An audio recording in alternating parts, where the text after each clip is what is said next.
ಸನಾತನ ಧರ್ಮದಲ್ಲಿ ಚತುರ್ಥಿ ತಿಥಿಗೆ ವಿಶೇಷ ಮಹತ್ವವಿದೆ. ಹಿಂದೂ ಕ್ಯಾಲೆಂಡರ್ ಪ್ರಕಾರ ಪ್ರತಿ ತಿಂಗಳು 2 ಚತುರ್ಥಿ ವ್ರತಗಳು ಬರುತ್ತವೆ. ಒಂದು ಶುಕ್ಲ ಪಕ್ಷದಲ್ಲಿ, ಇನ್ನೊಂದು ಕೃಷ್ಣ ಪಕ್ಷದಲ್ಲಿ. ಕೃಷ್ಣ ಪಕ್ಷದ ಚತುರ್ಥಿಯನ್ನು ಸಂಕಷ್ಟಹರ ಚತುರ್ಥಿ, ಹಾಗೆಯೇ ಶುಕ್ಲ ಪಕ್ಷದ ಚತುರ್ಥಿಯನ್ನು ವಿನಾಯಕ ಚತುರ್ಥಿ ಎಂದು ಕರೆಯಲಾಗುತ್ತದೆ. ನಾಳೆ ಫೆಬ್ರವರಿ 28 ಬುಧವಾರ ಸಂಕಷ್ಟಹರ ಚತುರ್ಥಿಯನ್ನು ಆಚರಿಸಲಾಗುತ್ತದೆ. ಚಂದ್ರೋದಯದ ಸಮಯ ನಾಳೆ ರಾತ್ರಿ 9:42. ಮಾಘ ಮಾಸದ ಕೃಷ್ಣ ಪಕ್ಷದ ಸಂಕಷ್ಟ ಚತುರ್ಥಿಯನ್ನು ದ್ವಿಜಪ್ರಿಯ ಸಂಕಷ್ಟಹರ ಚತುರ್ಥಿ ಎಂದು ಕರೆಯಲಾಗುತ್ತದೆ. ಬುಧವಾರ ಗಣೇಶನ ದಿನ. ದ್ವಿಜಪ್ರಿಯ ಸಂಕಷ್ಟಹರ ಚತುರ್ಥಿಯು ಬುಧವಾರದ ದಿನವೇ ಬಂದಿರುವುದರಿಂದ ವಿಶೇಷವಾಗಿ ಪ್ರಥಮ ಪೂಜಿತನನ್ನು ಶ್ರದ್ಧಾ ಭಕ್ತಿಯಿಂದ ಪೂಜಿಸಿದರೆ ನಮ್ಮ ಪ್ರತಿಯೊಂದು ಕೆಲಸಗಳು ಈಡೇರುತ್ತದೆ. ಗಣೇಶನು ಜೀವನದ ಅಡೆತಡೆಗಳನ್ನು ನಿವಾರಿಸುತ್ತಾನೆ, ಹಾಗಾಗಿ ವಿಘ್ನ ನಿವಾರಕ ಎಂದು ಕರೆಯಲಾಗುತ್ತದೆ. ಸಂಕಷ್ಟಹರ ಚತುರ್ಥಿ ವ್ರತವನ್ನು ಯಾರು ಅತ್ಯಂತ ಶ್ರದ್ಧೆ ಸಮರ್ಪಣಾ ಭಾವದಿಂದ ಆಚರಿಸುವರೋ ವಕ್ರತುಂಡನು ಅವರ ಜೀವನದಿಂದ ಎಲ್ಲ ದುಃಖಗಳನ್ನು ದುರಾದೃಷ್ಟಗಳನ್ನು ನಿವಾರಿಸುತ್ತಾನೆ.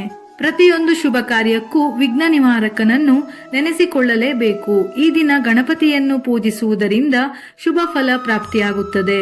ಚತುರ್ಥಿಯಂದು ಉಪವಾಸವಿದ್ದು ಗಣಪತಿಯನ್ನು ಪೂಜಿಸಿದರೆ ಜೀವನದಲ್ಲಿ ಕೀರ್ತಿ, ಸಂತೋಷ, ಸಮೃದ್ಧಿ ದೊರೆಯುತ್ತದೆ. ಈ ಬಾರಿಯ ಸಂಕಷ್ಟಹರ ಚತುರ್ಥಿಯು ಬುಧವಾರ ಬಂದಿರುವುದರಿಂದ ವಿಶೇಷವಾಗಿ ಉಪವಾಸದ ಸಮೇತ ಆಚರಿಸಿದರೆ ಜಾತಕದಲ್ಲಿ ಬುಧ ಗ್ರಹದ ದೋಷಗಳಿದ್ದರೆ ಸಂಪೂರ್ಣವಾಗಿ ನಿವಾರಣೆಯಾಗುತ್ತದೆ. ನಾಳೆ ಗಣೇಶನ ಹೆಸರು ಹೇಳುತ್ತಾ 21 ಅಥವಾ 108 ಗರಿಕೆಯನ್ನು ಅರ್ಪಿಸಿದರೆ ತುಂಬಾ ಶ್ರೇಷ್ಠ. ನಾಳೆಯ ದಿನ ಬಾಳೆಹಣ್ಣು, ಪಂಚಾಮೃತ, ಯಾವುದಾದರೂ ಸಿಹಿ ಪದಾರ್ಥವನ್ನು ಅಥವಾ ಬೆಲ್ಲವನ್ನಾದರೂ ದೇವರ ನೈವೇದ್ಯಕ್ಕೆ ಇಡಬಹುದು. ಬಿಳಿ ಮತ್ತು ಕೆಂಪು ಹೂವುಗಳನ್ನು ಅರ್ಪಿಸಬಹುದು. ಗಣಪತಿ ಪೂಜೆಯಲ್ಲಿ ದಾಸವಾಳ ಹೂವಿದ್ದರೆ ತುಂಬಾ ಶ್ರೇಷ್ಠ. ನಿಮ್ಮ ಇಷ್ಟಾರ್ಥಗಳು ಈಡೇರಲು ಕೇವಲ ದಾಸವಾಳ ಹೂವುಗಳಿಂದ ಗಣೇಶನನ್ನು ಪೂಜಿಸಿದರೂ ಒಳ್ಳೆಯ ಫಲ ಸಿಗುತ್ತದೆ. ಪೂಜೆಯ ಸಮಯದಲ್ಲಿ ಗಣೇಶನಿಗೆ ಸಂಬಂಧಪಟ್ಟ ಗಣೇಶ ಅಷ್ಟೋತ್ತರ, ಗಣಪತಿ ಉಪನಿಷತ್, ವೇದ ಮಂತ್ರಗಳನ್ನು ಪಠಿಸಬಹುದು. ಸಂಕಷ್ಟಹರ ಸ್ತೋತ್ರ, ವಕ್ರತುಂಡ ಮಹಾಕಾಯ ಅಥವಾ ಯಾವುದಾದರೂ ಗಣೇಶನಿಗೆ ಸಂಬಂಧಪಟ್ಟಂತಹ ಮಂತ್ರ ಶ್ಲೋಕಗಳನ್ನು ಸಂಕಷ್ಟ ಚತುರ್ಥಿ ವೇಳೆ ಪಠಿಸಬಹುದು. ಇಲ್ಲವಾದರೆ ಓಂ ಗಣಪತಿಯೇ ನಮಃ ಈ ಶ್ಲೋಕವನ್ನು 21 ಬಾರಿ ಅಥವಾ 108 ಬಾರಿ ಪಠಿಸಬಹುದು.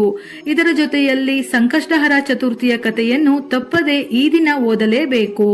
ನಾಳೆ ವಿಶೇಷವಾಗಿ ಗಣೇಶನಿಗೆ ಮೋದಕವನ್ನು ಅರ್ಪಿಸಿದರೆ ಬುಧ ಗ್ರಹಕ್ಕೆ ಸಂಬಂಧಿಸಿದ ದೋಷಗಳು ನಿವಾರಣೆ ಆಗುತ್ತದೆ.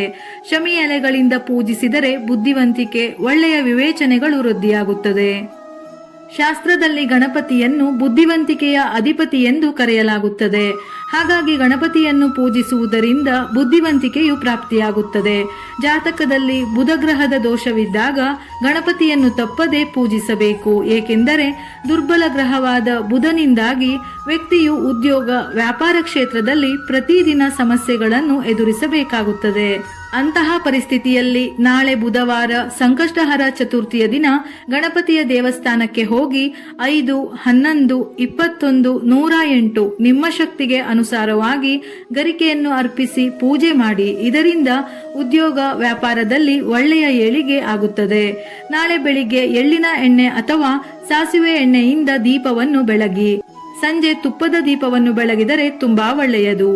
ಸಂಕಷ್ಟಹರ ಚತುರ್ಥಿ ವ್ರತವನ್ನು ಆಚರಿಸುವವರು ಚಂದ್ರನಿಗೆ ಅರ್ಘ್ಯವನ್ನು ಅರ್ಪಿಸದೇ ಇದ್ದರೆ ಆ ವ್ರತವು ಅಪೂರ್ಣವೆಂದು ಹೇಳುತ್ತಾರೆ. ಹಾಗಾಗಿ ತಪ್ಪದೆ ಈ ದಿನ ಚಂದ್ರನನ್ನು ಕೂಡ ಪೂಜಿಸಬೇಕು.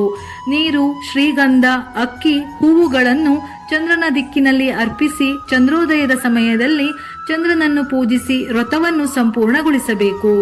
ಸಂಕಷ್ಟಹರ ಚತುರ್ಥಿ ವ್ರತವನ್ನು ವಿಧಿವಿಧಾನಗಳ ಮೂಲಕ ಪೂಜಿಸುವುದರಿಂದ ಕೆಟ್ಟ ದೃಷ್ಟಿ, ನಕಾರಾತ್ಮಕ ಶಕ್ತಿಯ ನಿವಾರಣೆ, ಕುಟುಂಬದಲ್ಲಿ ಯಾವುದೇ ಅಶುಭಗಳಿದ್ದರೂ ಗಣೇಶನ ಅನುಗ್ರಹದಿಂದ ಸಕಲವೂ ಶುಭವಾಗುತ್ತದೆ. ಪ್ರತಿಯೊಂದು ವಿಘ್ನಗಳು ನಿರ್ವಿಘ್ನವಾಗುತ್ತದೆ ಎನ್ನುವ ನಂಬಿಕೆ. ವಿಡಿಯೋ ಇಷ್ಟ ಆಗಿದ್ದಲ್ಲಿ ಮರೆಯದೆ ಲೈಕ್ ಮಾಡಿ, ನಮ್ಮ ಚಾನೆಲ್ ಅನ್ನು ಸಬ್ಸ್ಕ್ರೈಬ್ ಮಾಡಿ.